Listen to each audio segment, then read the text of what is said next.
So, welcome to the Reliable HVACR live stream and podcast. If you can't stay for the whole show, you can watch this later on YouTube or listen on the go anywhere you listen to your podcast, all major platforms.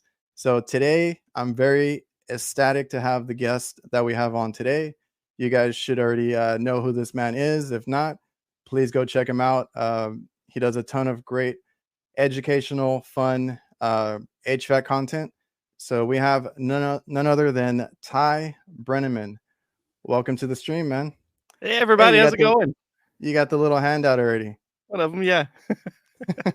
I feel like you have a collection of those now, don't you? I do, yeah. Sometimes, we work in the trade and sometimes we just need a little hand, One or many, yeah. So I appreciate you for coming on the show today. I'm a big fan. I love the educational content, the fun that you have with it, and the ease of following along with what you're explaining, and it helps a lot of us out here. Oh, I just love it that people want to learn. Like, this trade has been awesome. It's taken care of me when life took everything else away. They can't take away the trade. And it's interesting, like what we do, like how it works, the science behind it. And, I just love to be able to figure that stuff out. And then for me, I struggle learning. So I love it when people want to learn and then I can relate to them and help other people out. That's awesome. One thing I can't teach people is I can't teach them how to be interested. But hopefully, if they want to learn more, then I'll do everything I can to get that to get it across to people. All right, we got Brian. I appreciate the super chat, man. He's like, thanks for having Ty Brenneman, aka Mr. Little Hands. Thank you, Brian. I appreciate that, Brian. So yeah, that's one thing that I tell people, right? Is like you have if you get into skilled trades, that is one thing that can never be taken away from you. You learn that skill for life, and you can always get a job. You can always feed yourself, your family. So anybody that asks me about the trades, that's my number one thing is you learn a skill for life, and you'll always have a job or a way of getting a job. That's exactly right, and I'm a testament to that. I've been around the world with this and moved right in the middle of the housing crunch. I moved to Miami, and like anywhere you go, you have these skills that can be applied. Exactly. So quick intro on you. How many years have you been in this trade doing, whether it's, like teaching, being in the field, all that kind of stuff? I don't keep up with how many years. I just remember I started in 1995. That's when my dad actually started paying me to do the work. So, I was always in the shop all the time, but my dad did sheet metal, ductwork, roofing. And so we used to rebuild evaporator drain pans. I mean, that's how, that's how far back it Oh, goes. yeah. So, yeah, I used to do those. We used to coat them with the cooler coat and, so there's been a lot of changes over the years. Awesome. Eddie, I appreciate the super chat. Y'all are being too kind tonight. I feel like it's the positive energy going around. I feel like you give off that energy, that vibe. So you said 95 is when you started. Are you a second generation then? Or how many Well, generation? my dad's a sheet metal man. He didn't do direct air conditioning. He did tons of duct work and Oh, transitions and everything. My great grandfather did air conditioning and real estate and ranching, and so I have his original set of gauges that I have oh, no in the way. original box. Yeah, so a lot of my oldest tools actually came, from him, and I still have the plans, some older plans that he had, and it Hmm. talks about heat load calculation for infiltration and heat loss. And so people say, "Oh, well, that square foot used to be square foot per ton," and I have literally the plans that are. I need to get them laminated, but they're super old, and it talks about heat loss, BTUs, and per room. So I tell people it's not new. We just had some habits along the way that we picked up that we have to relearn. Oh, definitely. So I've been doing this. I'm going on like 16 years, I think. So I feel like maybe I should start collecting things, for later because I'm a first generation, so I don't have any of those antiques or any of that kind of stuff from my dad or my grandfather or anything. But I know another guy on Instagram that actually has or collects a lot of antique like emblems, like you said, the gauges, old Mercury thermostats that I've never seen that they would put in these like fancy mansions and stuff. Uh, what are you reaching for there? Oh, so we talk about vacuum all the time, and people are like, "Oh, we didn't have to pull a vacuum before." Well, this is my first vacuum micron gauge, so it's let me see if I can get it Is opened that up. what you used? Yeah, this is my first one. So when people say, "Oh, well, this new vacuum," I'm like, well, it's not new. Like this is what we had. It was a temperature compensated for microns. So yeah, it's not a new thing. It's just now we have digital that makes it so much better. Digital, battery powered now too, everything. Yeah, those are just bad habits that people pick up when they say like, "Oh, I've never done it. We've been fine. Never had a problem or this or that." I always tell them like, "How do you know that you never had a problem? It could have been like a problem for the next company, the next guy, or whatever it may be." Oh, and that's so true, and I've learned that so many times of, "Oh, I never had a problem. I never saw the problem." Doesn't mean that the problem Exactly. wasn't there. And we talk about sling psychrometers. This one's from, like, the early 1900s, um, but it had this brass case, and you still had your wet bulb then at the bottom, and you would literally swing this around to get your, wet bulb and dry bulb and find humidity. So, yeah, all that stuff, it's not new, it's just, it's a lot easier with that digital stuff than having to carry one of these around. Yeah, they actually showed us some of that stuff when I went to school, and they wanted to show us like how it was done before. And then, like, when we were in a class and stuff, whether it was like doing duct work or charging up a system, they wanted us to see or kind of do the old school way of doing things. And then they're like, yeah, once you get on the field, you can have somebody do it for you at the shop or, whatever it may be. And like, I felt old because I had that like to weigh in the charge. It was like a big cylinder, and we would weigh like measure it out, I guess, and weigh it in. Uh, that's as far back as they had us do stuff because I don't think I don't think they even had us using scales in class. I think we had to charge with that thing only, and that's how they taught us there. And I still use that tool because it's a great way to show how refrigerant volume, the literally volume of refrigerant Oh changes with yeah, temperature. And so if you heat that cylinder up, you can see the liquid level literally rises in that cylinder. And that applies to, subcooling in the condenser on a hot day. It also applies to how much refrigerant is going to be in that recovery tank. So even some of that old stuff has, great applications where we can visually see that. We can see the weight of refrigerant, in volume. We can literally see that. So those old things like that, I want people to have because they're great teaching tools. Not that we're going to use them in the field, but yeah, they still have applications. yeah, and that's kind of why they did stuff like that, and having us do even like the old benders, the spring style and different ways. They would have us do a lot of our little, I guess, projects or whatever we were being graded on, brazing and all that bending. They would have us do it, you know, I guess as old school as they could, right? For whatever they had there in the class. But like then they would have us do it that way. And then they'd be like, oh, when you get out in the field, it's a little easier. You got this tool, you got that tool. But here you're going to learn it this way, right? And then you get a better concept and you grasp it a little bit better. Yeah, it's always good to have something to compare to. So if I start using a chart, for example, people are like, "Oh, a numbers chart, that's bad." But if I go through like a formula and like, "Oh my gosh, this is just overwhelming. It's too much." Oh, well, we have a shortcut. Now we have a chart. Oh, this chart's great. And then of Yeah. course now we have the apps. And so I've learned if I teach the harder ways first and then I show them and they use the app, now they appreciate the app. And this is a tool just as much as our gauges, and it's important to understand how to use it for good purposes. People say, "Oh, I don't want anybody on their phone." I want people on their phone for the right reasons because there's so much information here that makes our job easier and faster. Yeah, and that's the thing, right? When I started, I always tell people this is like there was no, I guess Facebook was around, but there wasn't much. You couldn't go online and find this stuff. I was always trying to find manuals, but even if I did find them, they took forever to download or whatever it may be. Like, all that stuff, it's very different now. Now you actually want people, like you said, on their phone. Like, if you don't know something, go look it up, go look up a video, download manuals. There's tons of companies like Blue On and others, Danfoss, have these incredible apps, and you can get the literature. And that's always going to be the best way to learn, in my opinion, because like I always tried looking up stuff if I was like at the job site, kind of stuck on it. My last resort was always calling tech support. I mean, I think all of us have to deal with that at some point. But I try to look it up on my own too, and then if I had time to go home, if I had the manual, like if we did, like an install or put in a new piece of equipment, I would take that manual with me and try and read through it because it tells you how the system works, how to maintain it, how to troubleshoot it. Even there's all that in the back of the book, so the And information is a lot easier now to get.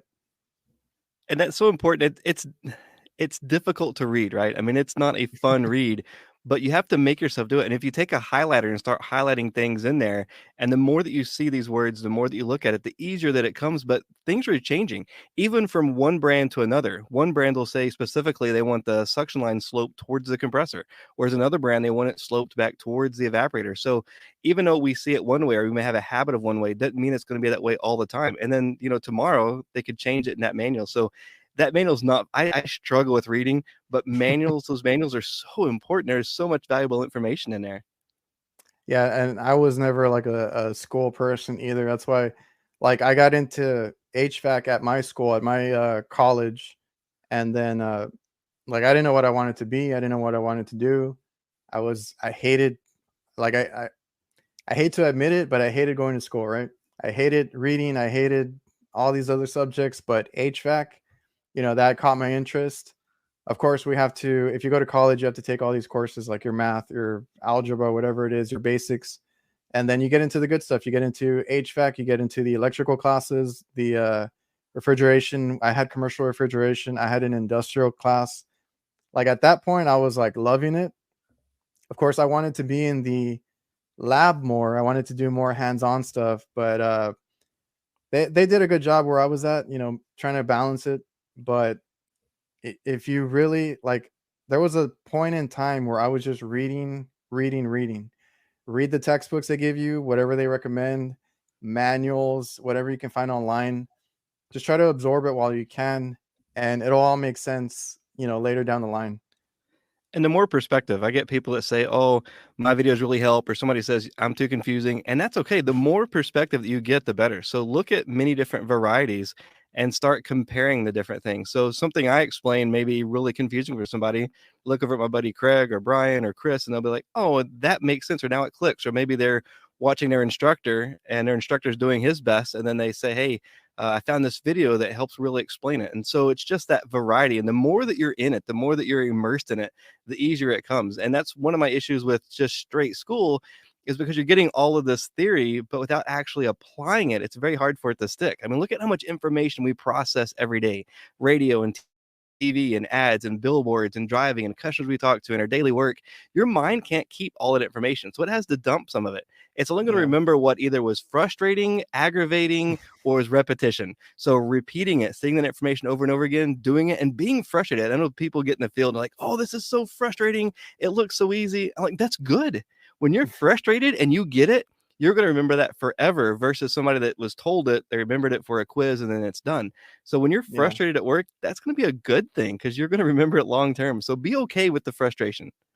That's a good point because, like, I honestly, like, I did pretty well in my classes and stuff like that, but I don't remember like half the stuff that we did through the textbooks and all that.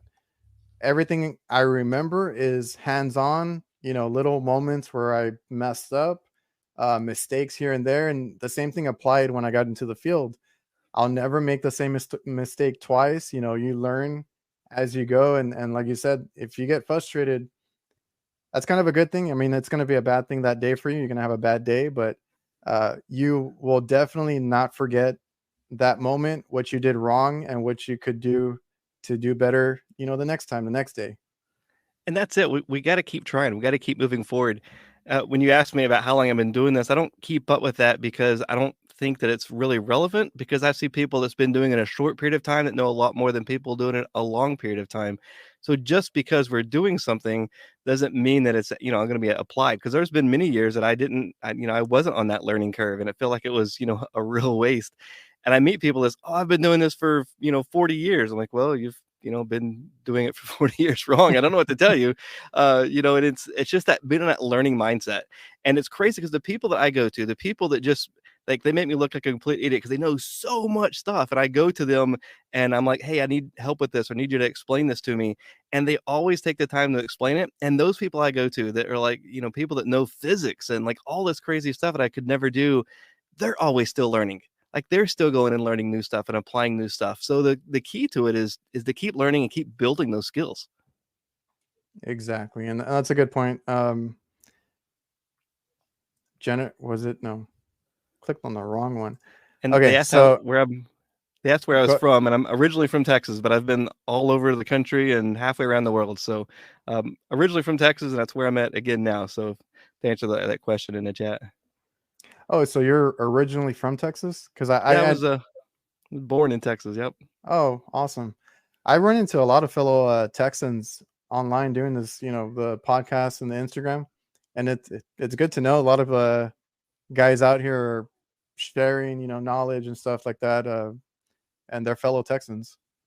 Well, I didn't want. It wasn't like I planned on doing this. It was just I love sharing information and helping people. And then somebody's like, "Hey, can you make a video about this?" And then next thing we know, there's here we are with people asking questions. And hey, if somebody wants to learn, like I'll do it. So that's how I ended up on TikTok. So people said, "Hey, there's more younger people in TikTok that really want to know this, and can you make some videos there?" So I started doing that, and there's a learning curve because my generation doesn't naturally do that, but I'm learning because if I adapt to that and help people out, I mean that's our ultimate goal, right? It's not just about fixing the air conditioners, which is great. Building skills with your hands, great, but when you get to Yeah, actually help other people, I mean that's nothing compares to that. it's a weird thing because like when I started my channel, because I started on YouTube and I migrated to Instagram and TikTok. I'm trying to figure that out too, but uh, I started because I run a business. I was trying to advertise a little bit. Then I was like, that's not working. I was getting people from like all over the country, all over the world looking at my stuff. So then, I started posting the work that we do and all that. So after that, then, people started saying that this stuff kind of actually helped them, even if I was posting just like mistakes that I did or tips and tricks that I might have learned along the way. So it's a good community. It's growing at a rapid pace right now, and I love to see it. So somebody had asked if I'd written any books, and I'd written a quick reference guide for HVAC, kind of like a Chilton's manual of how to do individual things. And I had a school that wanted to use that and publish it, so I allowed them to publish it, and they fixed all of my massive grammar mistakes. But then they took the book and they said it was theirs, and I didn't have any right to it, even though I'd worked on it for years before I ever went there. So I do have a book, and I have no intention of rewriting it. And the legal stuff of trying to get copyrights fixed is just more money than I could ever have. And so I have done it, and I don't know, it's a lot of work, so I don't know if I'm going to do that again. But the videos are really, I think, the text is kind of, it's just a reference. So I think the videos are more applicable because you can make it interesting to where you're not going to sit down and read something. But if somebody says, somebody's talking about a scroll piece, and it's like, oh, that's interesting. What is that? Even if you don't do HVAC, you can see something that catch your interest, and then you'll watch it and learn. And that's one of the beauties behind TikTok is I'm learning stuff about geography and Oh yeah. rocks and space. And, there's just like some piece there that's not going to benefit me in overall, but it's just interesting. It's fun to learn that new stuff. Yeah, and I think I can speak for a lot of us in the trade. We're better at learning visually than anything, and then that's why podcasts are popular now, audiobooks, stuff like that. Because I mean, it's a shame, we don't read as much as we probably should, but it's so much easier. And then for people that are on the go a lot, they can listen to this stuff and take in the information a lot easier visually, with videos, especially like the uh, short form content where they don't have to be there too long and they get the gist of it and they can see it. That's great. Absolutely. Even in the books where I have these really good drawings or really good 3D stuff, just nothing compares to, cutting it open and getting to feel it and see how it moves. And, even smelling the oil, smelling that burnt oil or smelling good oil. And, just that aspect. I think there's a name for that in education. I can't remember what it is, but, just that, touching it and feeling it firsthand is really cool. So if somebody sees it in a video and then later they could be like, you know what, I want to start cutting compressors open and see why they failed, that takes you to a whole nother level. So if I can inspire somebody to be like, hey, I want to know why that failed, or to then go to the text and read it, I call that a win. Yeah, to be curious about why it failed and all that, and then just also you have a lot of good information out there where there's stuff that I didn't know about, and I watched one of your videos and I'm like, oh, okay, that makes sense, or I didn't know that before, or I didn't know that was inside of that component, or whatever it may be. And it's always good to have that kind of knowledge, and then you kind of have a better understanding of the equipment you're working on and what it should or shouldn't be doing, or what aspects of the, like, if you have an issue going on with it, what can cause that problem, how it affects like a compressor or a valve or anything like that too. That's right. And a lot of the information I got was difficult for me to obtain and absorb and apply it. I worked for a very large manufacturer doing their education stuff, and I had to read and go through PowerPoints. And literally, the class we read PowerPoints, and I despise PowerPoints, but I took all this information and I'm trying to share it to people. So it was their information. I gotta be careful what I share, but then I'm like, hey, let's share this to more people so that everybody can see this information. And sometimes it gets challenging because you get somebody that's been doing it some way for a very long time and they don't want to hear anything different, they feel like they're personally attacked. If I say, hey, there's more to that, how dare you attack me? I'm like, well, I actually could attack you. I try not to, but sometimes you're having a bad day. You come up in a hot attic and there's somebody just, slamming you. I'll sometimes reply not the nicest way. And then, an hour later, I log back on and I'll delete it. But, it's not a personal attack when we're learning stuff. It's just, hey, I want to share information. So I've kind of found who I can share information with and who I can't on social media. And I usually send them a private message and like, hey, I'm not trying to offend you, Oh, but I thought you would like to, see this. And most people are really acceptive, and some people aren't, and that's okay too. I just like, hey, do your thing. It's okay. I'm not trying to call anybody out. I learned stuff, and it's for me when I realized like some of the compressors I'd replaced. And I was using the wrong I was using acid away, and I thought it was great. And then I learned about it. I'm like, oh my gosh, that's not good. I was doing it wrong. I'm not telling it because I'm better. I was doing it wrong, and I learned a better way. So I want to do that to help people see. It's not about being better. It's about improving, and I'm of always improving course. every single day. Of course. And I run into that too in person with people that I run into, right? And it's like before this whole Instagram or whatever, being on social media with this HVAC community, I would try and talk to some of the other contractors, or whoever was in the supply houses and stuff. And then, like, you say something that they don't like, that, you're trying to correct them, or tell them how you're doing stuff. And it's like, oh, okay, like, back away, I'm not trying to come at you, you do you. I kind of just started letting it go. But then I found this whole community online, and it's like we're trying to help each other be better. It's not about it. Well, hopefully, it's not about attacking each other. I've learned a lot from guys that are in the field, like Chris Stevens and Rick from HVACR Survival. I think Steve-O, everything HVAC is in here too. Seeing the field stuff has been helpful too, and then watching your content, Craig's on AC Service Tech, and Brian Orr, HVAC School.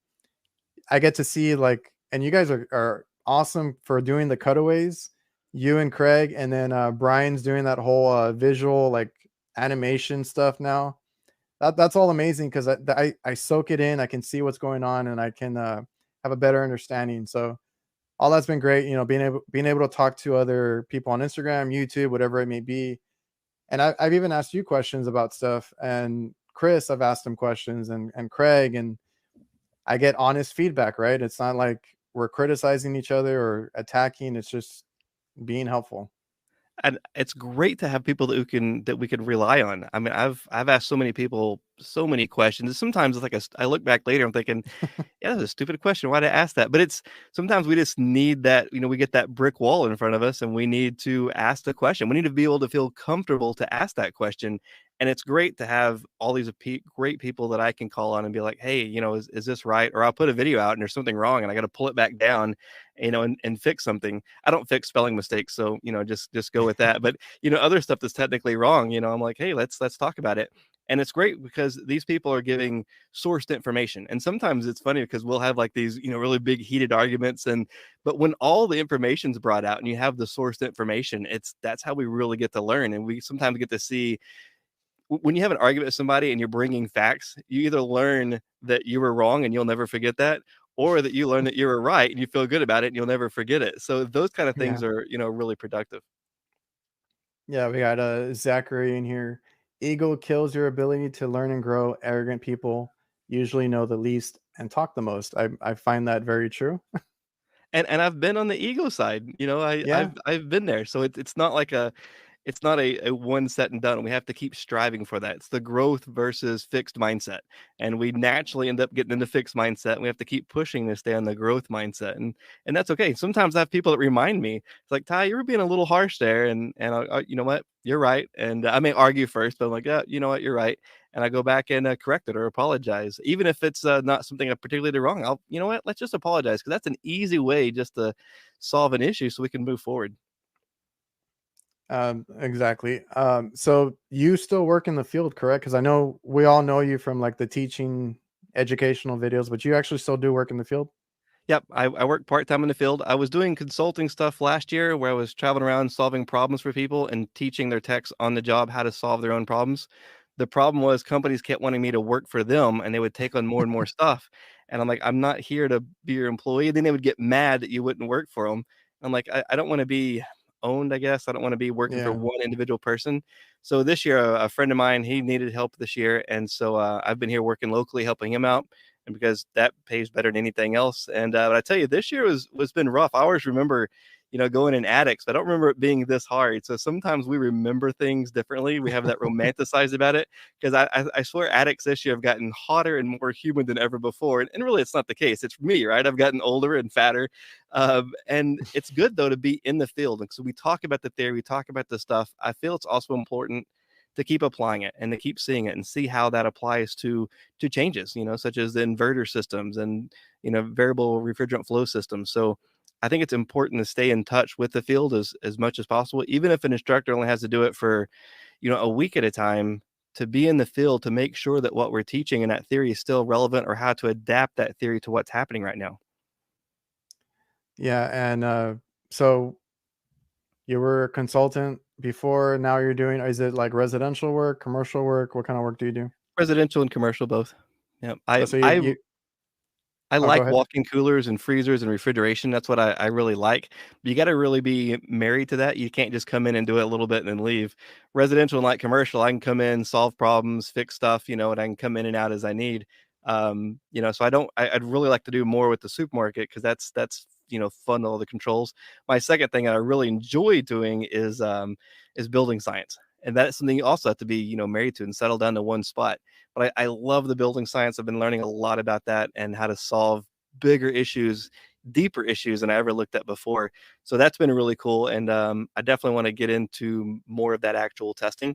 And so hopefully, as I travel around our next road trip, I can do some more testing in different climates to see how, to firsthand see how that is affecting different clients. Because Florida versus Vegas versus, Maine versus Seattle I mean, they're so drastically different. Yeah, we have, well, anytime I bring someone on, if they're from another state or anything, I always ask them about the weather, the different things, because like all that affects the equipment and the kind of different problems we see. And I've had a lot of requests for some people from Colorado. So pretty soon I'll have some of those guys on here so we can talk about that whole situation, where they deal with the different, um, it's a whole different climate over there. The Yeah, pressure, the all that you have to stuff, deal yeah. with being high, right?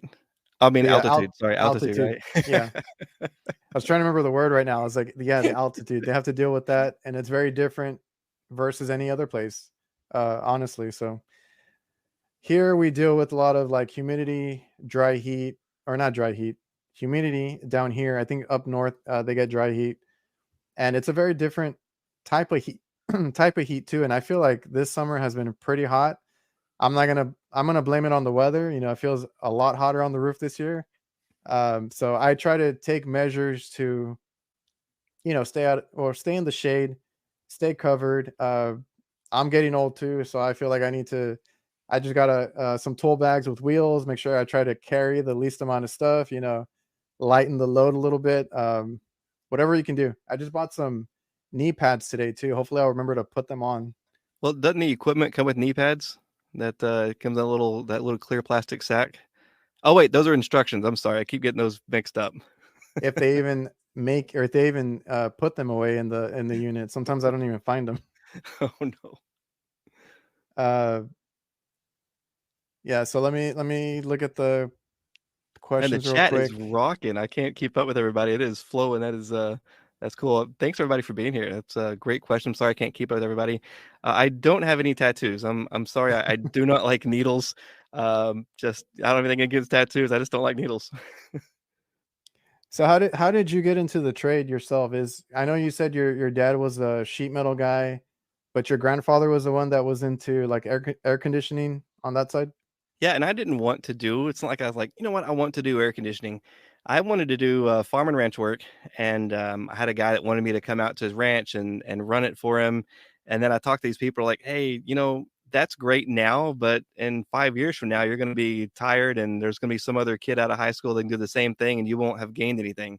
So then I wanted to be a heavy equipment operator, and then I have to talk to these people, say, "Well, one of these days, these tractors will be able to drive themselves, and, that's not a great thing, why don't you, do this or do that." So I just tried a bunch of different things. And then when I got into a different employer and we were doing installs, and I did not like installs. So this guy drove up in this van and he had this big old Slurpee cup, and everybody run out and talk to him. I had to stay running ductwork on my knees, pulling flex. But I was like, man, is that one of the bosses? Like, oh no, that's just a service tech. I'm like, well, how do you get that job? Because that's what I want to do. I want to ride around in the van and come talk to people and not even have to get out of the air conditioning. Like, that's what I want to do. And I was like, oh yeah, you got to learn stuff and you got to read books and stuff. I'm like, sold. Like, I will do it. I will figure it out. And that was my goal. And I didn't let anything get in my way.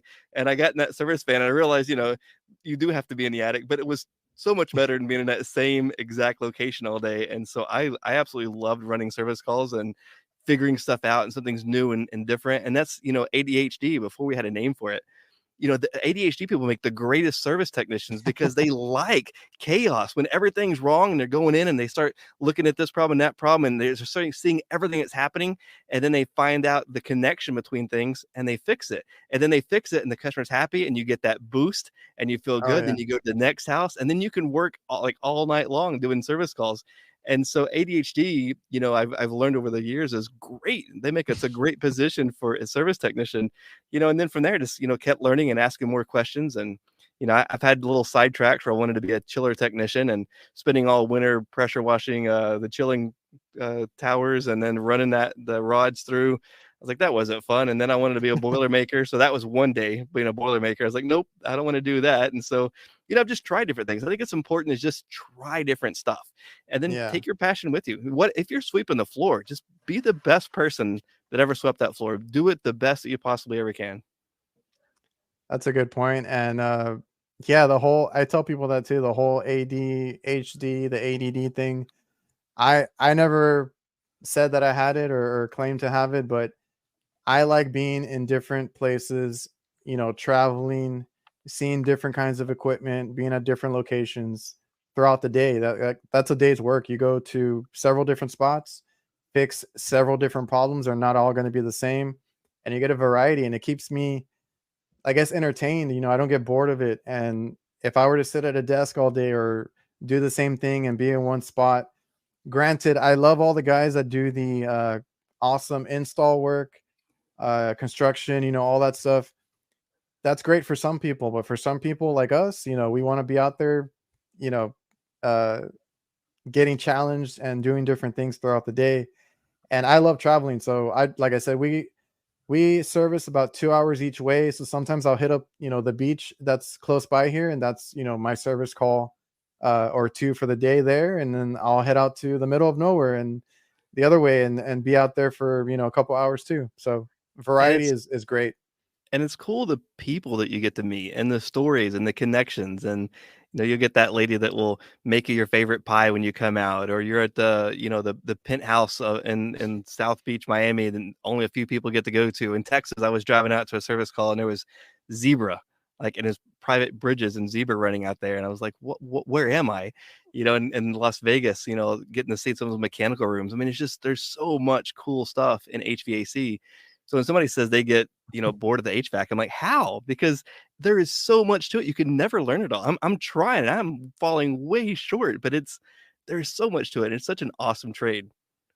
And that's great. Like the whole, like the people you get to meet, and then you get to network with all these people, and like you said, they might help you out later on. Or we do commercial work, so I do a lot of restaurants, hospitals.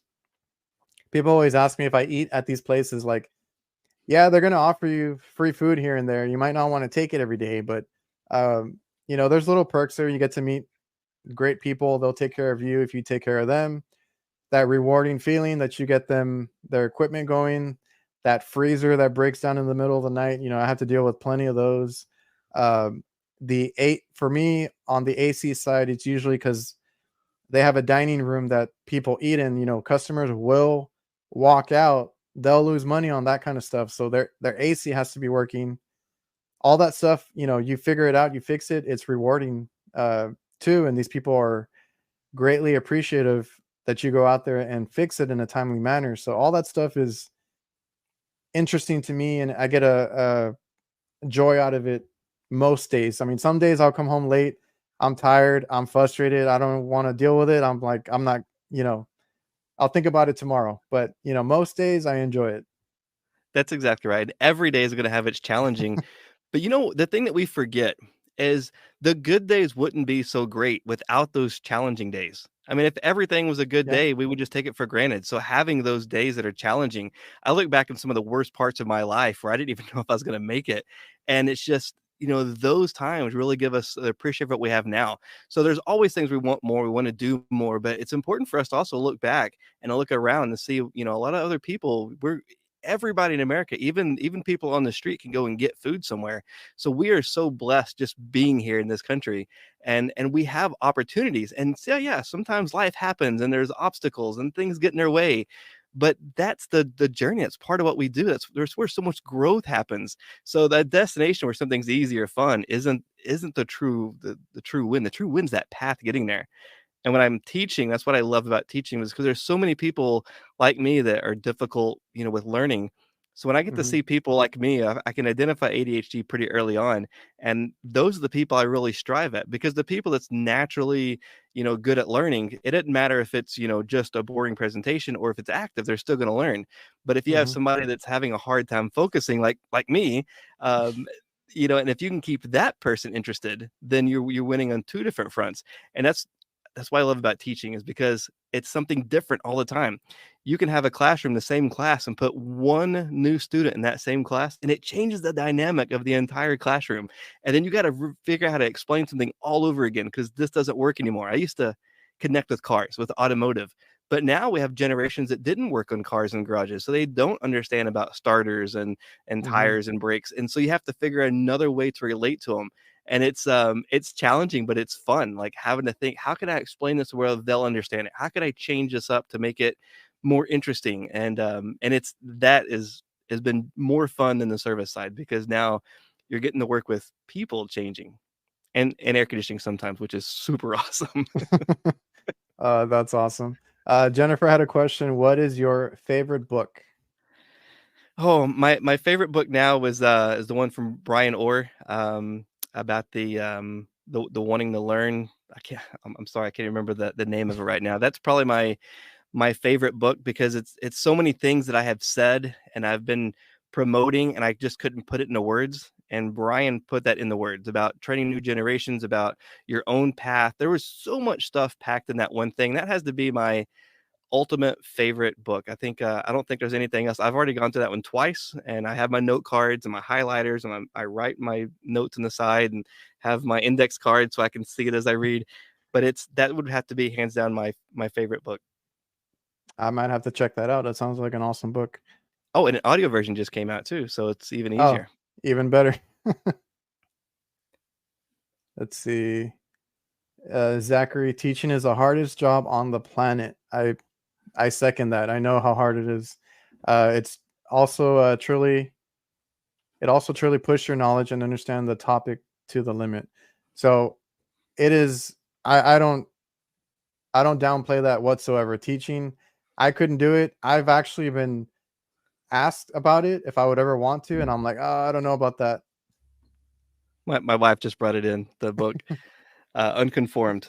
That was the name of it. You're absolutely right. Teaching is the most challenging because you can't just with the mechanical, if something breaks, you can find out what broke and you can find out what to do to even make it better. But when it's a person, there's not just a one thing that you can fix.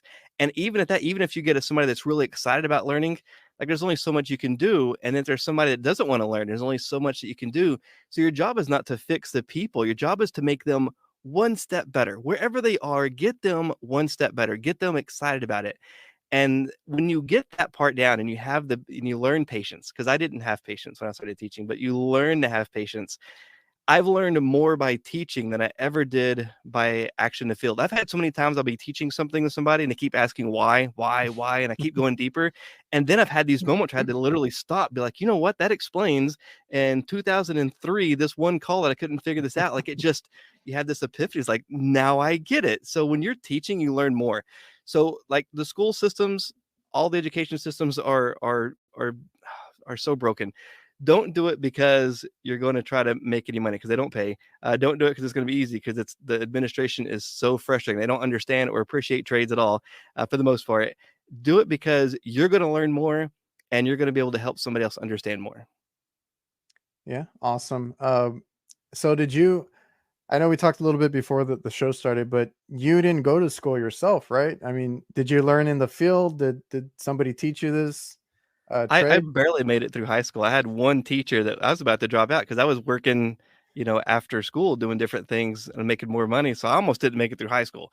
And then I had one teacher's like, hey, just get this one certification done, this one thing, and you can go on from there. And so I did. And I had no intention of going to college. And our college didn't have any kind of trades at all. It was like, what do you want to be for the rest of your life? You're 18. What do you want to be for the rest of your life? Like, I don't know. I don't want to be in a classroom. And Yeah, now I'm in the classroom. So no, I didn't go to trade school, but I don't think going to college means that college and learning are not always connected.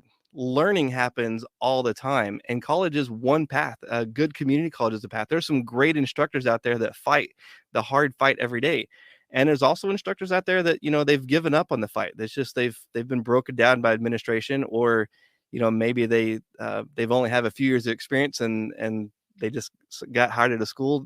I'm trying to be politically correct here. Um, and it's frustrating because there's a lot of people that depend on somebody having that knowledge, and I think that the colleges need to appreciate everybody needs to appreciate tradespeople because we saw yeah, it during the shutdown. Like if without the tradespeople, we're not the society's not going to run. So we need to appreciate that. So the trade schools need to actually appreciate the trade that they're teaching and promoting. They need to appreciate the instructors, and they need to also be teaching the instructors. I don't know how many times I've been to trade schools and an instructor hasn't learned anything new in like 20 years. And I think if you're going to be teaching, you need to be learning more than you're teaching. So it's just some of my frustrations about that. But I mean, it really comes down to we can't fix everything. We can only do what we can do. So if you're out there and you have somebody that you're teaching or working with, help them the best they can. If you have somebody online that's trying to understand something, answer it the best you can, whether it's in text or make a video. Even if it's somebody changing filters. I hate this when people say, I'm just a filter changer. That job is so important. Let's give that person a respect because those filters, we've seen what happens when you don't change filter. So go into a commercial job, if somebody's changing filters, let's give them that respect. Like, yeah. And then let's let them move up. Let's motivate them. Hey, you want to learn more? Hey, let's move you up into the next thing or do it part-time. So now they're excited about this great career. And I love this career. So let's get people excited about it. And I can't fix the industry. But what I can do is the people I'm directly connected with, I can do as much as I can with them. And then maybe they can do a little bit more with somebody else. And that's how we fix it. yeah, and like that's the whole thing with the social media stuff is like I'm glad that more people are posting because you might not think it's helpful or of importance to you, but like the next guy, the guy coming in to the trades, a kid might see it and they think it's interesting and they want to get into it. That sparks their interest or something like that. We need all this content. So if you guys are just changing filters, talk about it, post about it, teach somebody about it. What do you do on your filter change? What do you do on your maintenance? Some people don't even go through the whole system. Maybe you should teach them how you do it. All that's great. I encourage everybody to share what they know, and then you'll learn. I mean, you'll learn also as you go, but just share as you go. And cut stuff open. Be curious yourself. When you look in here and you see there's a blue tint in there, what caused that? Why did that happen? And then go find the answers.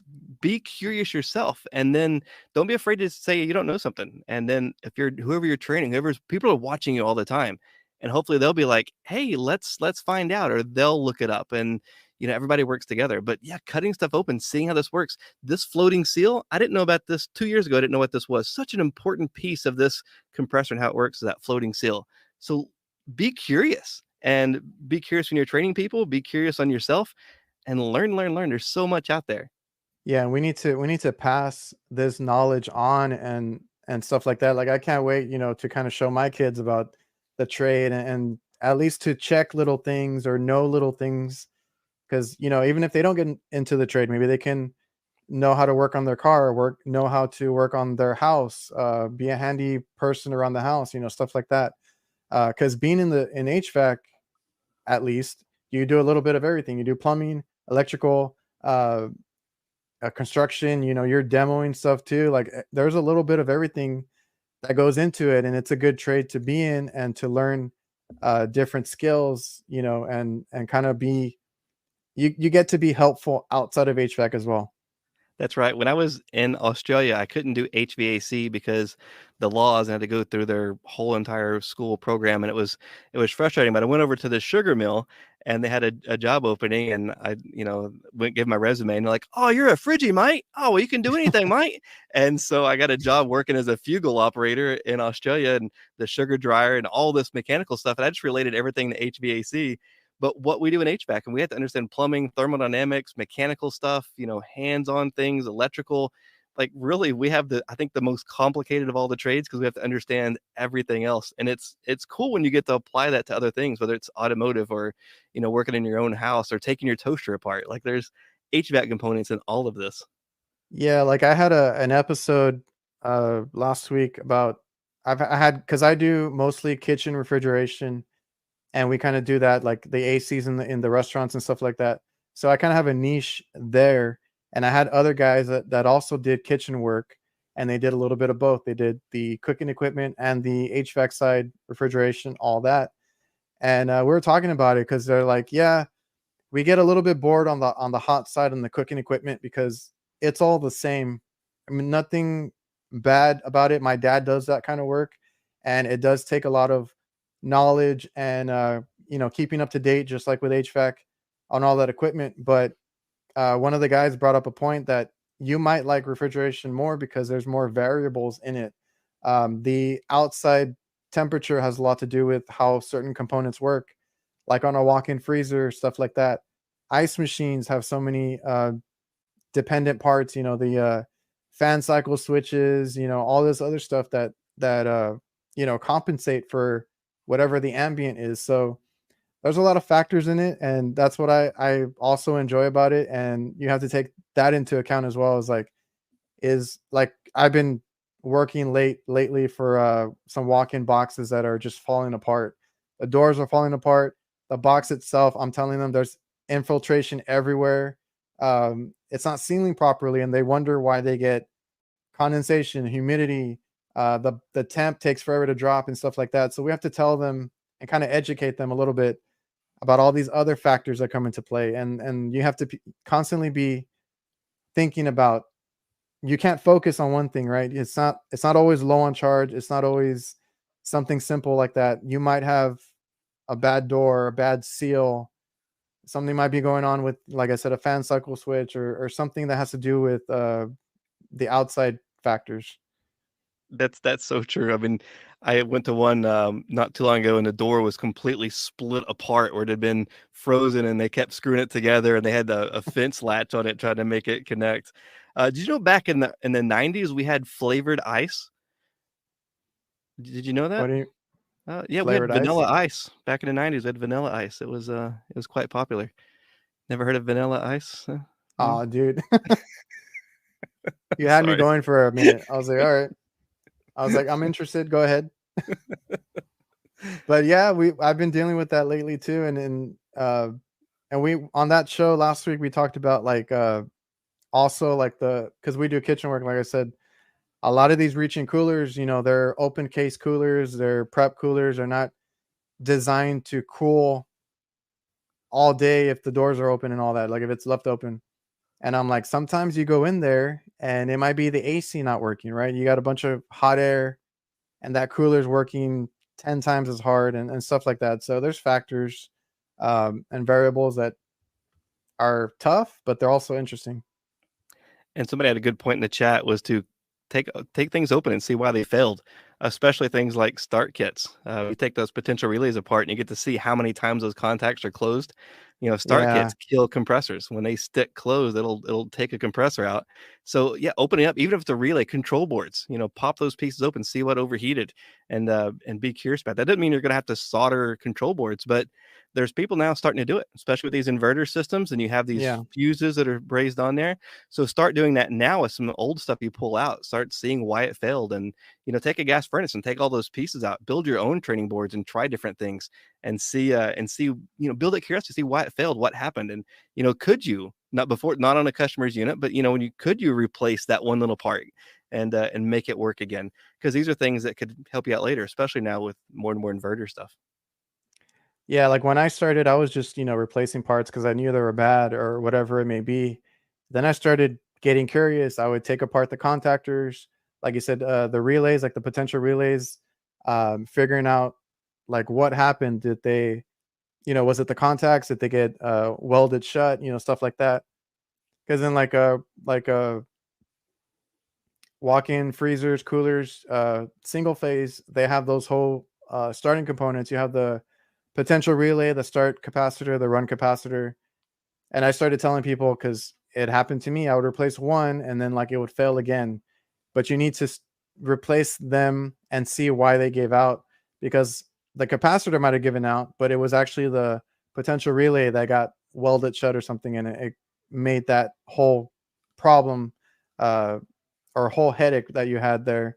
And the more you know, you'll know for next time. And all the experience is good. And just being curious, like you said, taking apart, like I took apart contactors, relays, anything I could. I haven't got into the whole cutting open like you, compressors. I know a lot of people do it now, and it's interesting. I like seeing it. I actually saw one of yours where you were talking about copper plating on, I think it was on compressors, because there's not enough people pulling the right amount of microns or pulling a deep enough vacuum, and you have all that issue. Yeah, the copper plating, and it makes the compressor work harder. Those are the ones that end up failing, all that. And we talked about the vacuum being important, but another thing that's a big issue is taking the hoses off. Just by not purging them out correctly, or going through those extra steps, or bleeding it through the manifold, and there's that little air gap.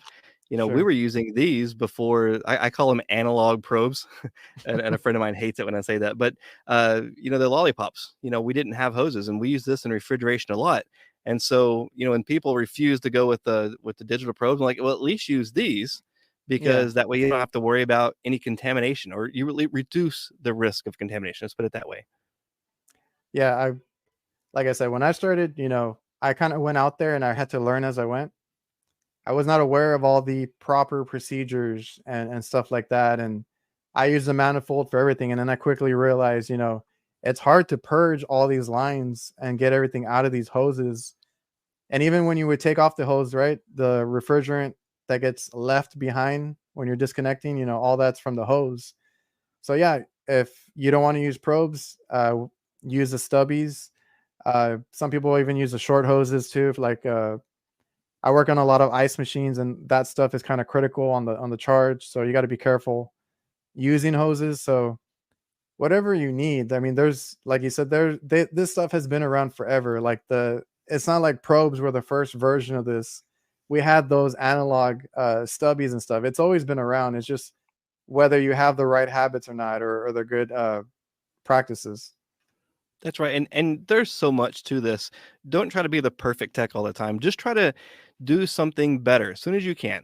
Just try to do a little better way. Learn something new, try a better way, build those skills. Because you don't want to be doing this and then after 40 years you realize you've been doing it the same way you did, the first 1 and 2 years. You want to be thinking, bigger because new technology is coming. New ways of doing stuff are coming. I mean, everybody hates microchannel, but it's here. And you got these little bitty it's not going to focus. These little bitty micro channels, and if you don't braze with the nitrogen flow, you're going to clog up those compared to the giant tube and fins.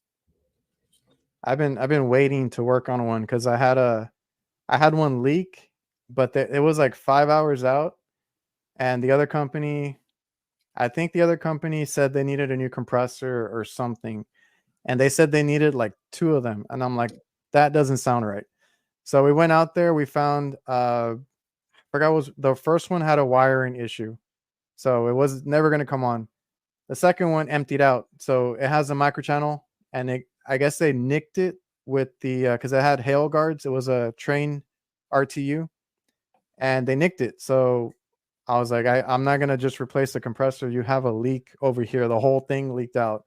So they need a microchannel repair. I just haven't been approved for it yet, and I just haven't had a chance to work on too many. But we did put in an RTU that's here close by, and they have microchannel evaporators too now, and I've never seen that before. So I started seeing that, and like you said, you might not like it, but it's coming. It's supposed to be more efficient. Uh, the volume, all that kind of stuff, plays into a factor, but it's coming whether you like it or not. You're gonna have to work on it.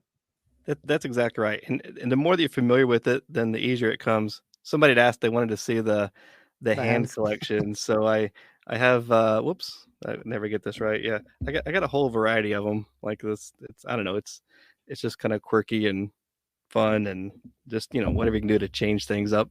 In my classroom we kept Crayolas, so we would do refrigeration cycle and crayons and we'd color things in, to add. And so this is just black and white paper, let's make it more interesting, let's make it more fun. And so we'd have crayons, and sometimes you get somebody that's like, I refuse to use crayons. I'm like, okay, fine, do whatever you want, like you're an adult, but it's more fun. Let's play with fun stuff, let's have fun with this.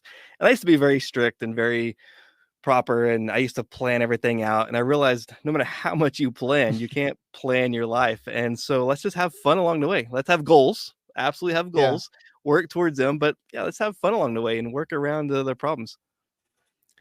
yeah. If if it's not fun in the classroom, I mean, you're just not gonna want to be there, and it's gonna go in one ear and out the other. Yes, and I let them color outside the lines. We have Tom here. He said he taught his son. It was. I was talking about it earlier.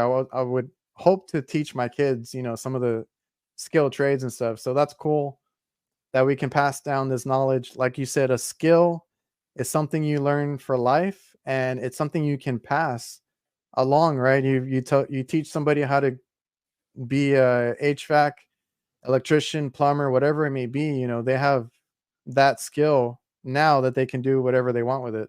Whether they want to go look for a job for that, get into a neighboring trade, because like some guys, this is not their first trade, the HVAC stuff. They get into it because they did something else, whether it was being an electrician or something like that. You might get into a different trade, getting your foot in the door. So I've had students that left HVAC, and I was like, they were great students, and there's a variety of issues, and I've explored it to see why people don't stay in HVAC. But sometimes it's just a matter of somebody got started doing something, and then they realized, man, they like plumbing better or they like electrical better, and it's just that's okay too. But also HVAC's so big, I'm like, try different things within the trade. But I think with plumbing and electrical, it's very structured. You come in and you do this, you do these steps, you move up, you do these steps and you move up, and there's very little cells. In HVAC, we have lots of cells, and it's just like sporadic, all these different directions you can go. And some people Yeah. move up super fast and just be overwhelming for a lot of people. So that's why I say when we're doing training or helping people, and they're not interested in it, be talking to them about other things. And it's okay if somebody, leaves to go do something else. But if they're leaving because of our bad attitude, or we're taking home Yeah. problems to work, nobody, it's not helping anybody. It's not helping you. It's not helping, your apprentice or whoever you're working with. No, and that's that's another thing too is you can get into HVAC and uh, in my opinion, you can find something that you might like. You can be working at a counter, you can be working sales, you can be a service guy, an install guy, a sheet metal guy. You can narrow it down, to a certain trait or expertise, if you will, and just do that. Or you can do a little bit of everything. Like there's variety, and I think that's what people look for is, they want to find what they like to do for the rest of their life, and it's different for everybody. For me, it's service. I really love the refrigeration side. I do a lot of commercial walk-in boxes, ice machines, that type of stuff, and that's what I like. And everybody's different. That's right. And there's different stuff for different folks, right? That's the thing. But whatever you're doing, just be the best at it. Do it the best that you possibly can, and then you build those skills. Even if it's something you dislike doing. I despise duct cleaning, and that's a whole nother conversation. But when I did them, I made sure that I was doing them the absolute best that I could possibly do it, and that I tried to be that nobody else could do it better. So those are skills that you build, and nobody can take that away from you. You learn. Even if I learn there's reasons that I don't ever want to do one again, I did it, and so I learned the ins and outs and whys, and I read about it, and like, let's find out the facts about duct cleaning. Is it going to be an issue? And sometimes it is, and sometimes it's not.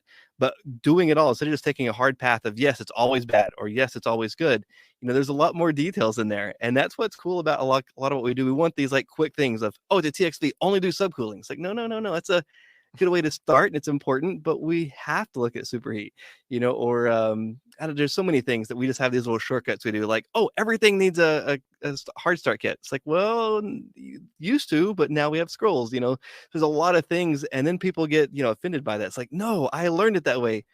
A lot of things I learned from some really awesome people that I will always respect. Some of the things they told me weren't completely true. And I've learned some of the things I've taught in classrooms I didn't teach correctly. And I learn later. I go to these other classes and I learn, oh, I did that wrong. And I can't go back to all those people and say, hey, I did that wrong. But I try to make a little video about it and post it. So when people get mad about it, about when I'm saying something different, I just try to remember that, I used to believe that same thing. And I used to really believe it because people that I cared about taught it to me. But it just goes back to, sometimes you have to go back to the books, or, things change. Like now we have pee oil versus mineral oil. And there's a lot of differences in that one thing alone. Or why don't they make them like they used to? Man, could you imagine us being on a cell phone or a dial-up phone right now? Like, oh, back in the day. Well, I'm kind of glad we have cell phones and digital information. So not everything built today is better, and not everything is bad either. So just adapt to it and learn, and help somebody else out whenever you can. Yeah, it's a great point. Real quick, Josh, appreciate the super chat tip for Ty's jokes. He probably was referring to your vanilla ice joke. I'm pretty sure. So speaking of leaks, we're talking about leaks in the coil. Yeah. Every time I go and get groceries with the wife, there's always leaks in the vegetable section. Like every time, it's right near the lettuce. It's always leaks. I'll let that one set in. Okay. Well, I don't know if Josh is still in here, but he appreciates the jokes. Let me see. What were we talking about? HVAC. the whole hour. Let's see. We talked about you learn on the job then, right? Yes. Yeah, Or did and going home, bringing the manuals home, and I had some people that were really great teachers, and some of those really great teachers were super frustrating. Like I had one guy it was Friday night, and I called and I had the wire from the blower motor that I couldn't find out where it went, and he said he made me look at the wiring schematic and figure it out, and he would not tell me what the wire was, and I knew he knew, and I was so mad. Oh, I was so mad.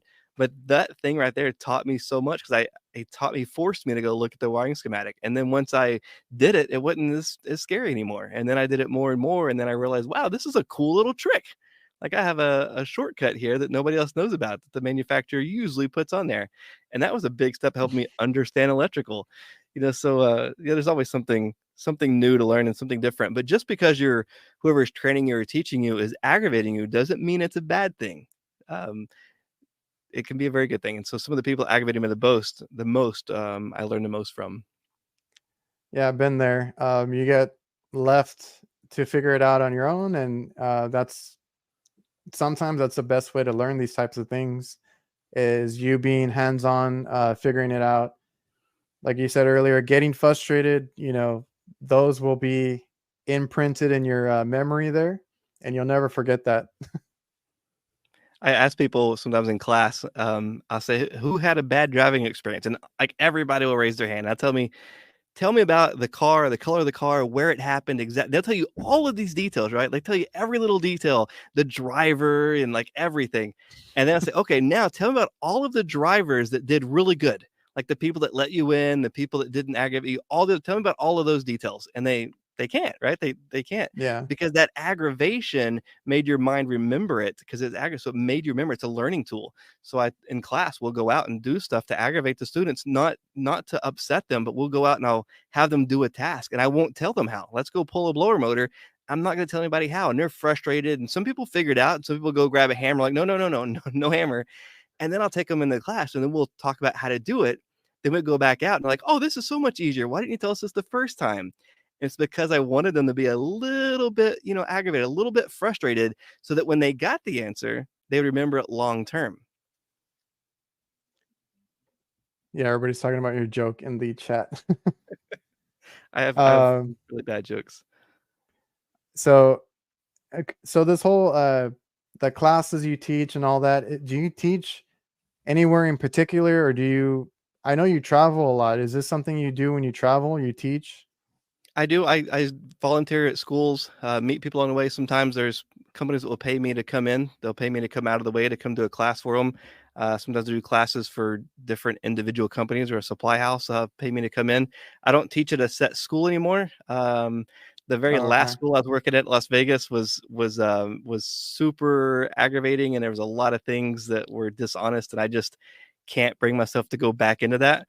So some of the for-profit systems are out to hurt our trade instead of help our trade, and all they do is saddle people with debts. And so even though I'm helping people with that, I just can't be a part of saddling somebody with all this debt without them actually having the skills to be successful. So I don't see myself going back into a direct classroom anytime soon. And then there's some of the community colleges that have asked me to come work with them, which I'd be interested in. Except at Hmm. this point, I just really enjoy the nomad life. My wife and I, we love to travel, so we take as much of the year as we can, and we just live on the road, traveling around, seeing different things, meeting different people, and I get to do classes. So I feel like I still get to teach with my videos and YouTube and all the other stuff. I still get to teach and answer questions, and I can Hmm. really help a lot more people, I think. And then I still do work when we need to pay some bills, and then the rest of the time, let's just live on the road. I don't have anything to sell. I've had people like, if you sell this, we'll give you this much money, and I just don't. I don't have any problem with people that do. I don't want to be tied to that. And I just like to be free. So I'm not going to have a private jet. I'm not going to go around, getting paid $1 million or $300,000 to tell a company how to make their sales increase. And most of the stuff I do is free and volunteer, and it's okay. I think my goals and my riches are not of this world, and whatever people believe, that's fine. But some people they want to have the private jets and money, and they go for that. And I see a lot of people are super stressed about that. And I'd rather be happier with fewer than more miserable with a lot more. Yeah, we run a business down here, and it can be stressful at times. So, it's cool that you travel. I think I had seen it's probably on your Instagram. You have some hobbies. You like to off road. You like to camp. Are those your what you rather be doing? I guess. I don't think it's rather be doing. it's one of the things that I just really like. So with ADHD, I'm seeing stuff like all the time, and my mind's running 1,000 miles a minute all the time. So when I do photography and I'm looking through the camera and the lens, it focuses me on one thing, and I can just look at one piece of information. So that's super relaxing. And then when I'm out in the mountains or on a beach or in the desert, and it's just me and my wife, and there's no phone service or anything else to worry about. We just get to really just be free and be happy, or we get to meet people. We're driving around, and whether it's just somebody we meet at the gas station, we strike up a conversation, or it's somebody that knows me on social media, or old friends, and we just get to go and hang out with them and just, have a beer, have a drink, and you get to see about their lives. Or if they have time, they'll show you around some of the cool things in their area. That right there is priceless. Like nothing else can touch that. When we're climbing in an old mine, we do mine exploration, which I don't do. It's stupid. We shouldn't do it. But me and my wife, we like it. So we risk our lives and go do some of these, crazy adventure things. And I think that's what, a lot of life is, an adventure. So I am a Toyota guy. I have a 1999 Toyota Tacoma that's needs repair. We're kind of tight in funds right now, but we're going to get it fixed, and we'll be back on the road hopefully next year, and do more exploring.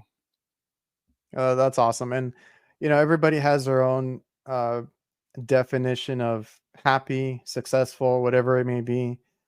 Some people want to go and build that big fortune company. Some people want their free time to be free, and enjoy their other hobbies or whatever it may be. You don't have to be like married to HVAC 24/7. I love my job. I love fixing stuff. I love refrigeration in particular, the commercial side of things. But when I get home, I try to leave that at work. I know I run a business. I have to do little things here and there, paperwork, emails, phone calls when I'm here. But for the most part, I want to enjoy my family time, and I try to keep it separate. I have hobbies too.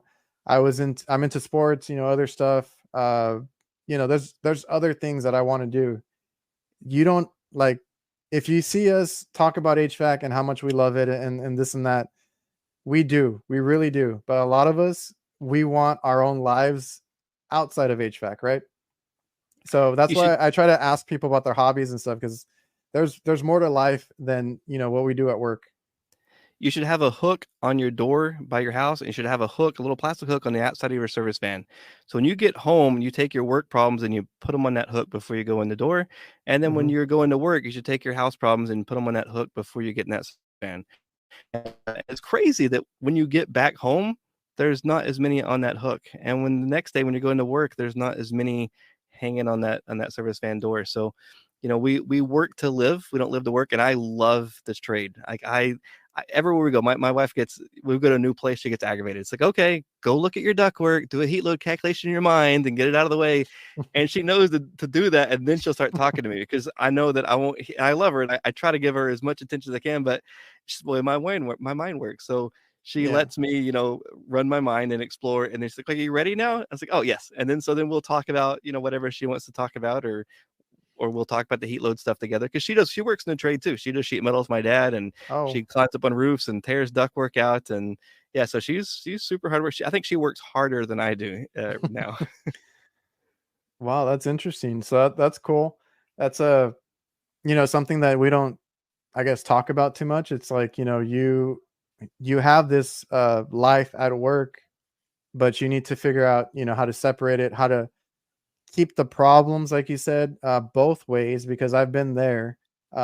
You bring your troubles to work, and you don't have a clear mind to get your job done, and vice versa. You bring your frustrations home, and it affects your family. So, like you said, that's a good way to put it.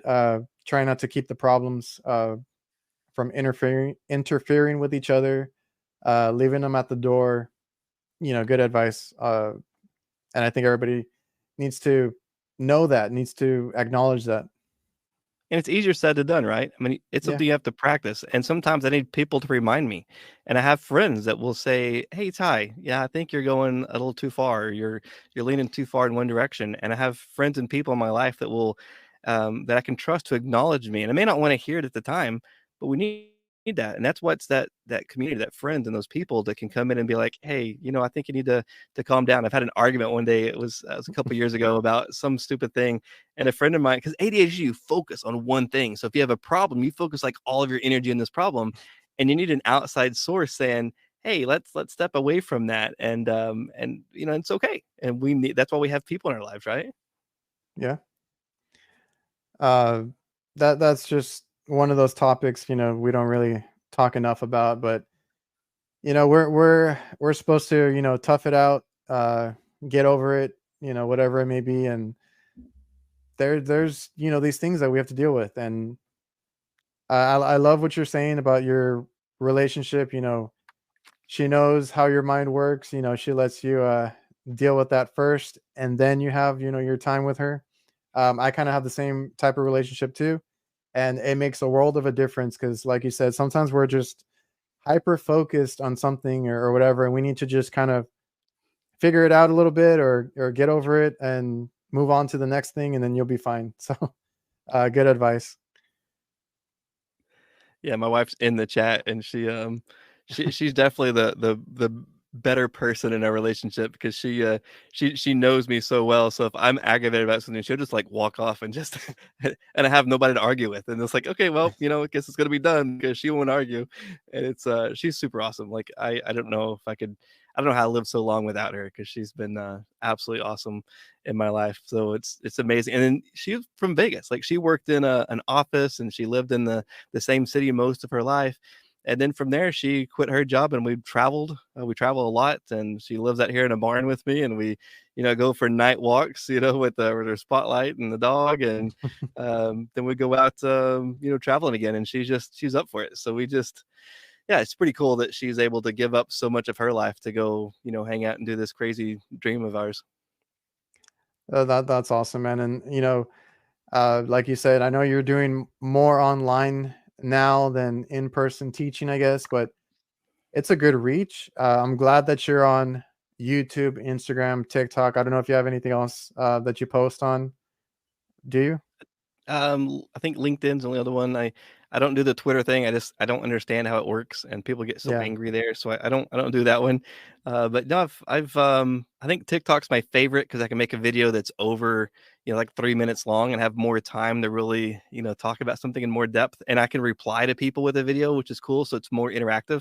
So I think that's my favorite platform of all. And then YouTube, of course, that's where most of our income comes from, is like actually, YouTube. That's gives us enough to pay our basic bills, and then so everything else from that is for food and and travels. Well, that's right. You're doing awesome on those platforms. I think you have a good reach. Uh, and this whole online community, YouTube, Instagram, TikTok, you can reach so many people. I have so many people that even message me, and I'm like, what am I doing over here? But other countries, other states, it's all cool. Everybody learns from the way you do things, or however they want to uh, take your content. They learn something from it. That's a great feeling. I love it. So I love the content that you put out. Thanks, and that's only because I have so many people helping me and still teaching me, and I'm still learning. So everybody has something they can do to help somebody else. And okay, so you have a lot, like I said, you and Craig have a lot of these cutaways. Where do you get yours in particular? Because like you have so much compressors, valves, reversing valves, all this stuff. And a lot of it I don't get to see because we don't see heat pumps here. I don't see open compressors all the time. It's cool to see that, but where do you get this stuff? So I've been collecting it when I'm teaching. So the schools don't ever have a budget for us to actually buy stuff. So I buy stuff myself to teach with. So it's just been a collection. But now most of my stuff I see now is I go to my junk pile or my friend's junk pile, and I grab stuff out, and people ask, "Hey, I want to see this." So okay, let's cut it open and let's show it real quick. The compressors, I think it's important for people to cut open. All you have to do is just cut that very top section. I'm going to move the camera. Everybody, hold on for a second. You Mhm. don't have to cut all of this down unless you want to make a cool display. If you just cut off this top piece right here, first drain the oil. So if there's no oil, then you know why it failed. But if there's oil, cut this off. Then you can take this top piece. This is the muffler plate. Hmm. You take that off, and that accesses the majority of the scroll. So by looking at this top piece, you can see if it's been signs of overheated. This one's all clean, so we're good. If it's been overheated, that's from high compression ratio. Then you just take these little Torx star bits off. There's usually 4 of them. And then you can see the guts. You can see the floating seal has been overheated. You can see all of the guts of the scroll. This one's still bolted, but all the guts of the scroll, you can see if it's been out of oil. And then when you take all that loose, you can see the top bearing. So if you know you had oil in the system and this is all worn out because of no oil, then that's from liquid floodback. So liquid floodback washes the oil away from this top bearing, and then this will be the one that wears out. Or you can see like this one, copper plating. It's bright and coppery. So just by cutting just that one part of the head off and taking those 4 bolts off, it'll tell you a lot about the system. And that's awesome. Like I said, I've learned a little bit more, or actually been able to see from the cutaways that you guys do. Is there like a technique? Did you have to, kind of learn, or I can't even think of the word, but learn as you go how to cut these things open? So the compressor, definitely want to wear safety glasses, gloves. I can tell you the bad story there. So make sure you're doing that, and then use a grinder with the protective blade on it, the cover, because my dad loves to take those off, and if that blade comes apart, it can be an issue. But yeah, just a 4.5-inch grinder blade, 2 of them. Keep the blade nice and steady. Take your time. Just cut all around the top. And then once that's done, I mean, that's your hardest part. And then if you don't have one of the Torx a star bit, usually a multi-point 5/16 wrench will loosen loosen it most of the time. And if not, you can just grind it off, just grind the top off. But that gives you access to see the main important parts of it. But really, just the first thing is draining oil. Like if there's no oil in there, well, you don't have to take anything else apart. Why is there not oil in the compressor? It's somewhere in the evaporator or the lines. Let's go find where the oil went, because otherwise the new one's going to have that same result. Now, if we did have oil, then let's find out why it failed. And so if we can find out why that motor failed, that compressor failed, we can save the life of the new one. Yeah, good information. You said you traveled the world too, right? Because did you mention New Zealand? Yeah, I spent about, I think it was a few months in New Zealand. I spent a year in Australia, a few months in New Zealand. I spent a month in Vietnam, a month in, let's see, the People's Republic of Laos, about a month in Thailand, a month or so, maybe it's 2, I can't remember, in China. Been through Canada and the Bahamas and Belize, and God, I can't think of all the places that I've been. You've really been all over the world. Not all I over. asked. I want to be. I asked because Capital and Coast had mentioned. I guess he's from New Zealand, uh, and he would love to show you around if you're ever in his area. Well, I definitely got to go back because I got to show Perla. But I hitchhiked there the entire around both islands of New Zealand, so it's definitely so much beauty in that country, and the people are so friendly and nice. And we would hitchhike, and people would just bring us over and let us stay at their house and cook meals for us. I mean, they're like the nicest people that I've ever met. They were so cool. And there's so much to see in such a short area. Like there's waterfalls that you see so many waterfalls. You're like, oh, look, another beautiful waterfall. It's like, it's just such a beautiful country. And I love that when I was there, anyways, their biggest issue was, and it was posted everywhere, was don't cook after drinking, because people would go home and they would start cooking, they would pass out, and it would cause fires. It was a legitimately real issue. Oh, But I was thinking, what a great country where that is your biggest problem. Like, don't don't go drinking and start cooking. Like I just loved it. It was such a great place to be. that's awesome. I'm just gonna read off some of the comments that I've seen. Zachary, your heart is in teaching. That's where it needs to be in education. My hats off to you for that passion. And I know, who is it? I don't know if they're asking you if you have a Patreon. I started setting one up. I don't think I ever finished it. I keep getting asked that, and I need to just do it.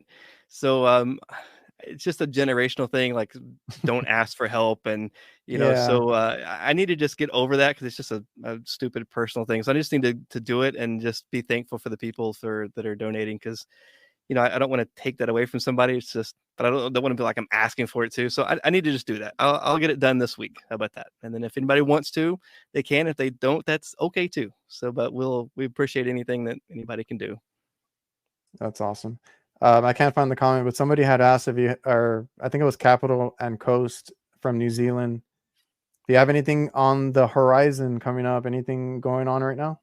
So I'm going to be teaching at the about Generation Z at the ACCA conference in Indianapolis, and then I'm going to be at Brian Orr's event in Florida, and that's in I think January, February, and then in I think it's March I'll be at the HVAC Educators Conference in Las Vegas, and so those are the only things we have planned. Everything else is going to be let's see what happens as we go.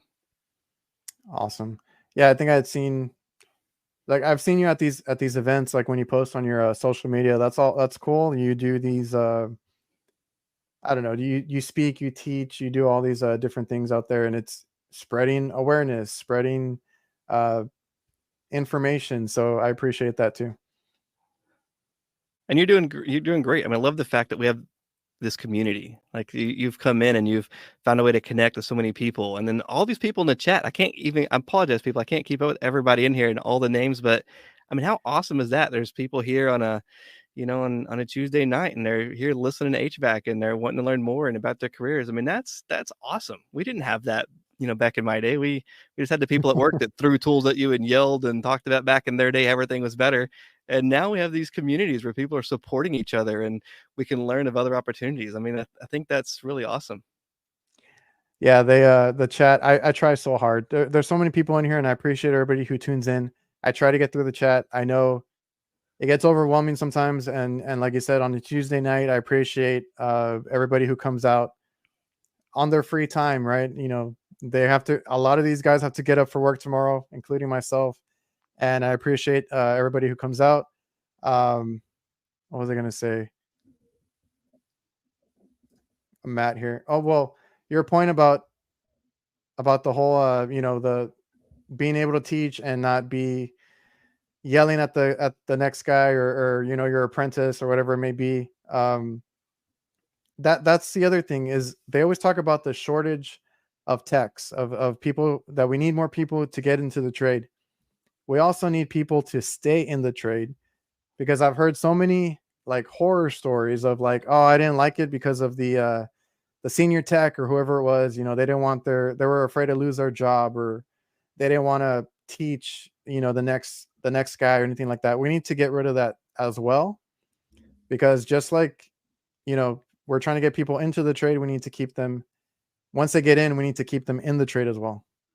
That's right. And that's what we can do. I mean, so if another coworker is being like mean or whatever to somebody, I don't like to use that word mean, or just being obnoxious or rude to somebody, don't go to try to change the other coworker. Take that person, be like, hey, look, I can't change that problem, but if you have questions, come ask me and I'll answer them. And I know sometimes we got to get a job done, right? I mean, we have to get things done. We got the heats on us. We got to get it done, and that's okay. But just let them know, look, we're gonna knock this out. We're going to talk about the why later on the way home. Or if you do snap at somebody, say, look, you know what? I was stressed out. I apologize, because we're all human. Like, it's okay to make mistakes. It's okay to get mad or angry or frustrated. That's okay.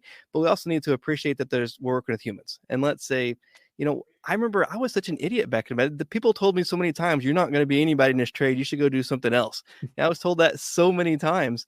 And we just got to be mindful that other people started out not knowing this trade. Nobody was born knowing HVAC. And it's just be mindful of other people, right? It's not about babying anybody. It's just, having some mutual respect. Just simply mutual respect. Respect the other person. And if they don't know something, we'll explain it to them. And if they didn't know it the first time, that's okay. So repeat it again, or find other ways of making it stick.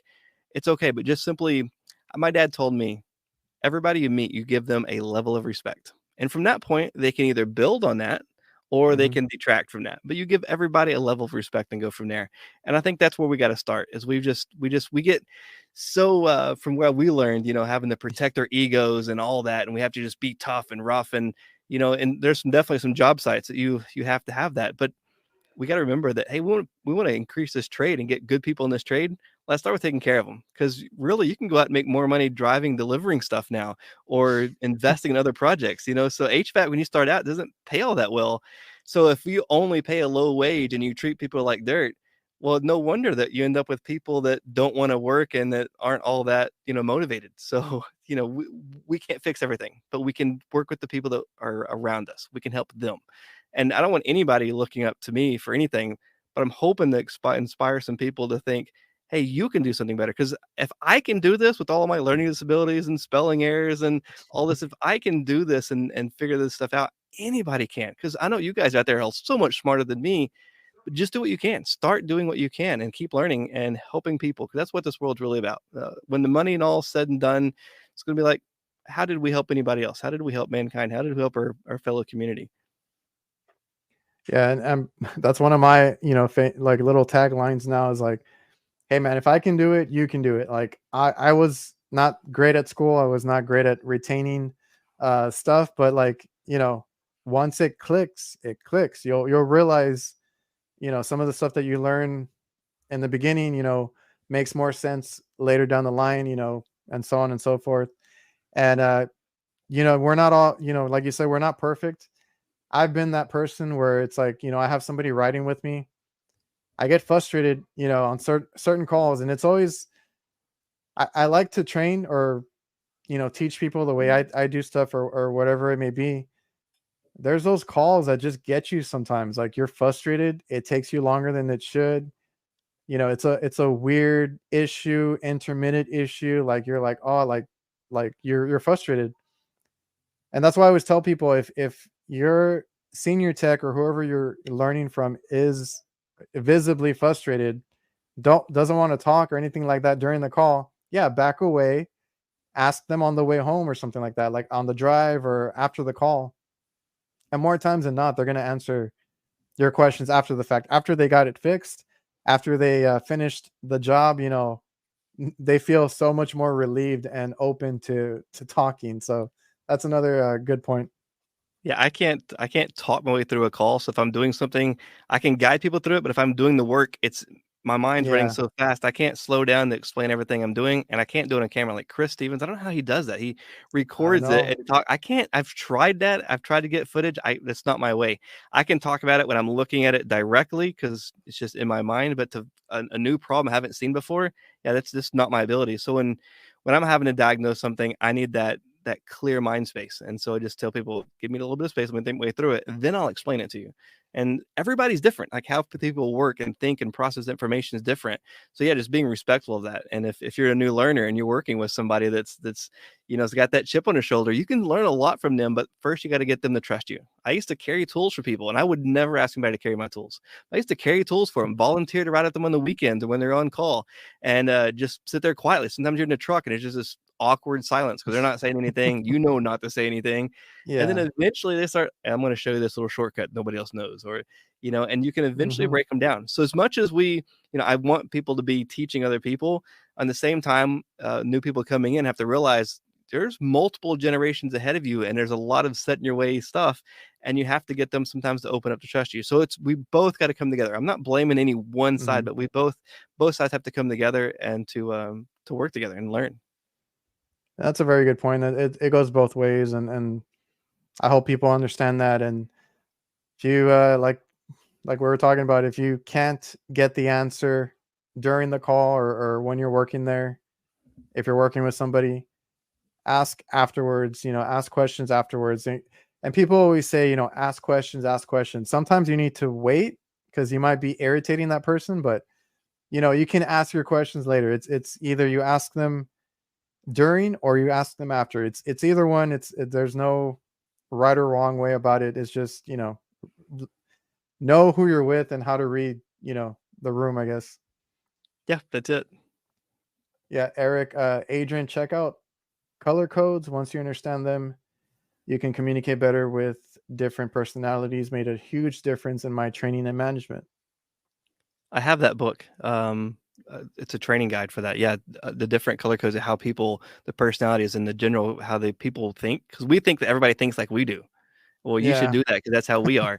So understanding those other, I think there's 4 basic ones. It's been a while since I've gone through it, but definitely I highly recommend that because it definitely makes a difference.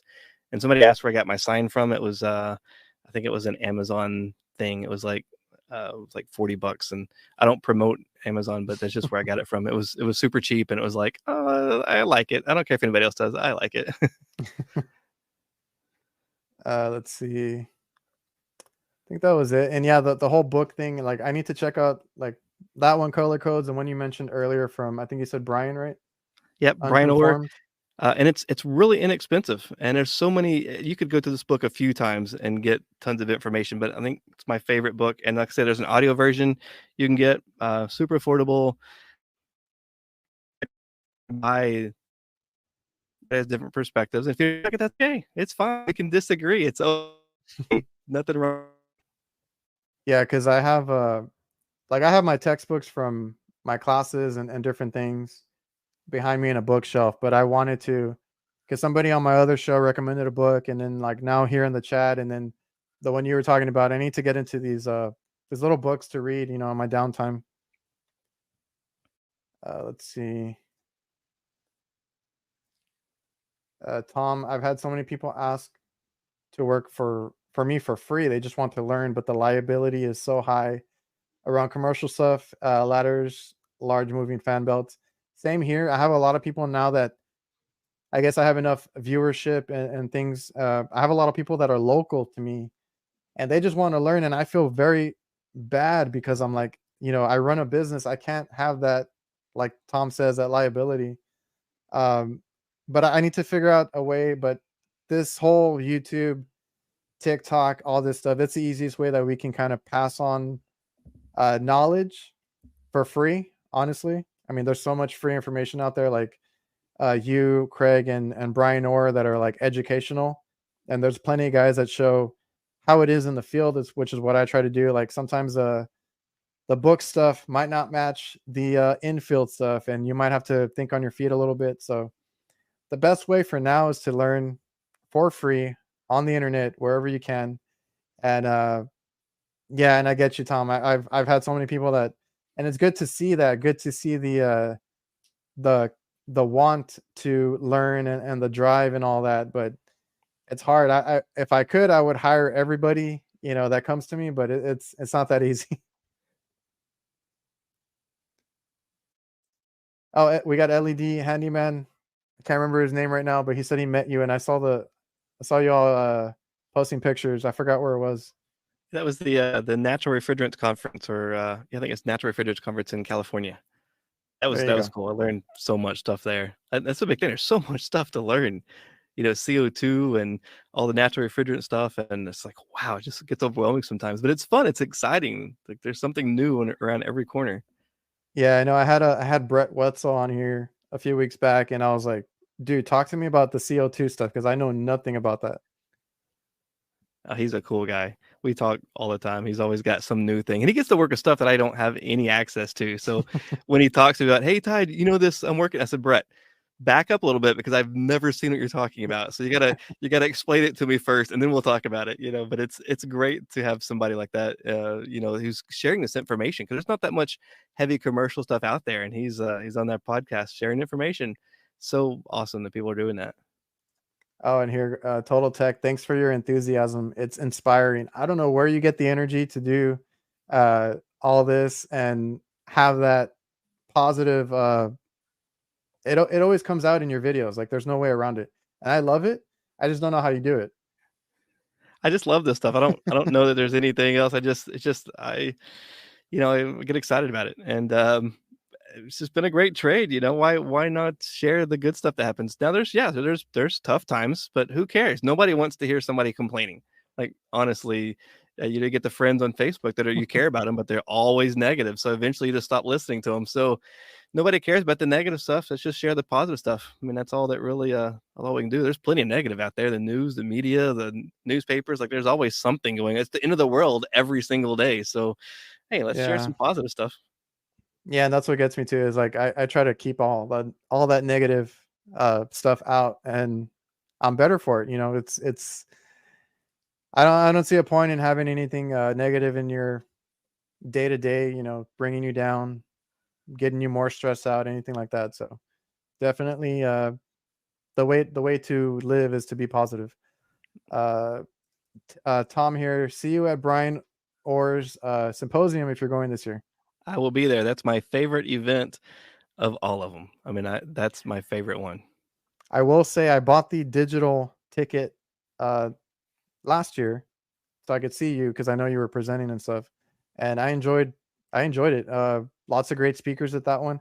I hope I can go to one of them in the near future. We'll see if that comes around, but uh, that one is more like it's a little more personal.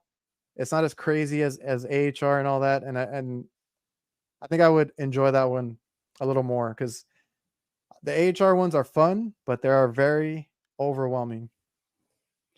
AHR is the first time you go, just don't plan on anything and just walk through the exhibit hall. Don't plan on any classes or just go to the exhibit hall and go quickly because you got 3 days, you're not going to see everything. So the first time, just no plan, just go through it, just soak it in. And then the next time you can plan some things to see. But it is awesome. Eric asked if about training to go to anything you can Yeah. go to anything you can go to that you can learn. What is your local, even if it's a one of those sales things at a supply house, there's still information that you can get out of that. Just if it's a sales thing, make sure that you're looking up the information because there's a lot of stuff out there that's really good marketing that doesn't always, it's not always truthful, but you can still learn something. So the HVAC Educators Conference in Las Vegas, that one helped me a lot with teaching and understanding other instructors had these same problems. Brian Orr's event, connections, the personal people, the conversations, people that can disagree, industry experts that can disagree about something and still, talk about it and go out later. And sometimes it gets heated, like, like, oh my gosh, are they mad? And then later they're out having dinner and laughing. And, that is so awesome. And just being around, good friends and you seeing the people in face, that's really awesome. But there's so many good conferences. Like I went to the first natural refrigerants conference and a lot of that stuff's outside of my day-to-day stuff, but I loved it. I mean, it was anything you can do. Let's just break it down to whatever you can do, just keep learning. Yeah, like you were talking about supply house. I was going to bring that up too. Like if they have anybody in there that gives good information, just take it. It's there for you to take. And they also have free food most of the time. We would do like the ice machine stuff when Manitowoc would do the trainings, collect as many little manuals as you can or whatever freebies they give out. And anything you can, just anything you that pertains to your field, take the initiative to go and attend if it's close enough to you. If like here we had a lot of them that come by, ice machines, different manufacturers that come through.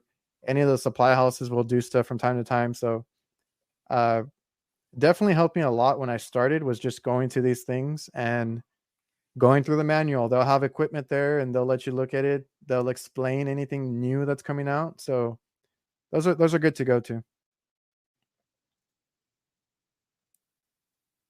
Let's see. There we go. Thanks. You guys are both very inspirational. I appreciate that. Thank you. So, anything else you want to Oh, sign off on? we could talk all night. Like, I'm but trying. I'm imagine trying not to keep up. I mean, I'm trying not to keep everybody up all night either. But that's definitely true. I don't even think I got through all my talking points, honestly. But if I bring up anything that I have left on this board, it's probably going to have us talking like for a couple more hours. So maybe another time we'll do this. It was great having you on here. A lot of great content and knowledge that you pass on. I really appreciate you for having me on here and introduce me to your community. A lot of the people I see in other groups and new people I see on here, and that's just really cool. That's what it's ultimately about. This community of stuff. I love it. Yeah, and that's what keeps me coming back every week. I never planned for this to be like an actual legit podcast or anything or a weekly thing, but these guys keep showing up and I know they love you and they appreciate what you do. I know a lot of people are excited to have you on the show today. So like I said, thank you for coming out, taking your time or taking time out of your evening. It was great talking to you. And like I said, I love the content, loved all the TikTok videos and YouTube. Thanks, man. Keep it up. Keep up the great work. Everybody keep up the great work. Have a great one. Everybody inspire somebody or each other and let's keep this thing going. I'm gonna cue the outro. I have to stay for that, so you can stay, dip out, whatever you need to do. But I'll see you guys.